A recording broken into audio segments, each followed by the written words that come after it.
Ambani news ಟಿವಿಗೆ ಸ್ವಾಗತ. ಪ್ರತಿದಿನ ನ್ಯೂಸ್ ಅಪ್ಡೇಟ್ಗಾಗಿ ಸಬ್ಸ್ಕ್ರೈಬ್ ಮಾಡಿ. ನಮಸ್ಕಾರ ವೀಕ್ಷಕರೇ, ಇದು ಅಂಬಾನಿ ನ್ಯೂಸ್ ಟಿವಿ. ಚಿಂತಾಮಣಿ ನಗರದ ಜನರೇ ಸ್ವಲ್ಪ ಇತ್ತ ಗಮನಿಸಿ. ನಗರದಲ್ಲಿ ಈಗ ಮಕ್ಕಳ ಕಳ್ಳರ ಆತಂಕ ಶುರುವಾಗಿದೆ. ಹೌದು, ನಗರದ ಪ್ರತಿಷ್ಠಿತ ಬಡಾವಣೆಗಳಲ್ಲಿ ಒಂದಾದ ಎನ್ಆರ್ ಬಡಾವಣೆಯಲ್ಲಿ ನಡುಹಗಲಲ್ಲೇ ಮಗುವನ್ನು ಅಪಹರಿಸಲು ಯತ್ನಿಸಿರುವ ಆಘಾತಕಾರಿ ಘಟನೆ ಬೆಳಕಿಗೆ ಬಂದಿದೆ. ಎನ್ಆರ್ ಬಡಾವಣೆಯ ರಾಮಮಂದಿರದ ಪಕ್ಕದಲ್ಲಿರುವ ಮನೆಯೊಂದರಲ್ಲಿ ಈ ಘಟನೆ ನಡೆದಿದೆ. ಮನೆಯ ಮುಂದೆ ಆಟವಾಡುತ್ತಿದ್ದ ಮಗುವನ್ನು ಕಳ್ಳತನ ಮಾಡಲು ಕಿಡಿಗೇಡಿಗಳು ಯತ್ನಿಸಿದ್ದಾರೆ. ಈ ವೇಳೆ ಮಗುವಿನ ಮನೆಯವರು ಸಮಯಪ್ರಜ್ಞೆ ಮೆರೆದು ಜೋರಾಗಿ ಕಿರುಚಾಡಿದ್ದಾರೆ. ಮನೆಯವರ ಕಿರುಚಾಟ ಮತ್ತು ಅಕ್ಕಪಕ್ಕದವರು ಓಡಿಬರುವುದನ್ನು ಕಂಡ ಕಳ್ಳರು ಸ್ಥಳದಿಂದ ಕಾಲ್ಕಿತ್ತಿದ್ದಾರೆ.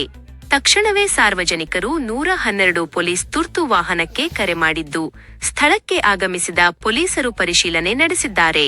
ಈ ವೇಳೆ ಪೊಲೀಸರು ಮಗುವಿನ ಪೋಷಕರಿಗೆ ಯಾವುದೇ ತರಹದ ಆತಂಕ ಪಡಬೇಡಿ, ನಾವು ಸದಾ ನಿಗಾದಲ್ಲಿ ಇರುತ್ತೇವೆ ಎಂದು ಧೈರ್ಯ ತುಂಬಿದ್ದಾರೆ.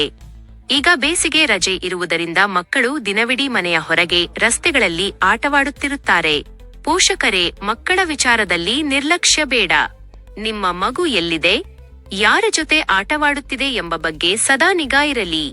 ಅಪರಿಚಿತರು ಕಂಡರೆ ತಕ್ಷಣ ಎಚ್ಚೆತ್ತುಕೊಳ್ಳಿ.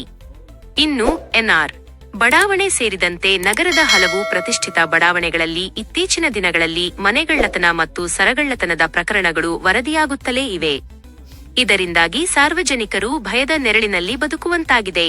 ಪೊಲೀಸರು ಕೇವಲ ಬಂದು ಪರಿಶೀಲನೆ ನಡೆಸಿದರೆ ಸಾಲದು, ರಾತ್ರಿ ಹಾಗೂ ಹಗಲು ವೇಳೆ ಪೊಲೀಸ್ ಗಸ್ತನ್ನು ಚುರುಕುಗೊಳಿಸಬೇಕು. ಇಂತಹ ಕಳ್ಳರನ್ನು ಬೇಗನೆ ಪತ್ತೆ ಹಚ್ಚಿ ಅರೆಸ್ಟ್ ಮಾಡಬೇಕು ಎನ್ನುವುದು ಸಾರ್ವಜನಿಕ ವಲಯದ ಬಲವಾದ ಒತ್ತಾಯವಾಗಿದೆ. ನಿರಂತರ ಸುದ್ದಿಗಳಿಗಾಗಿ ನೋಡ್ತಾ ಇರಿ ಅಂಬಾನಿ ನ್ಯೂಸ್ ಟಿವಿ.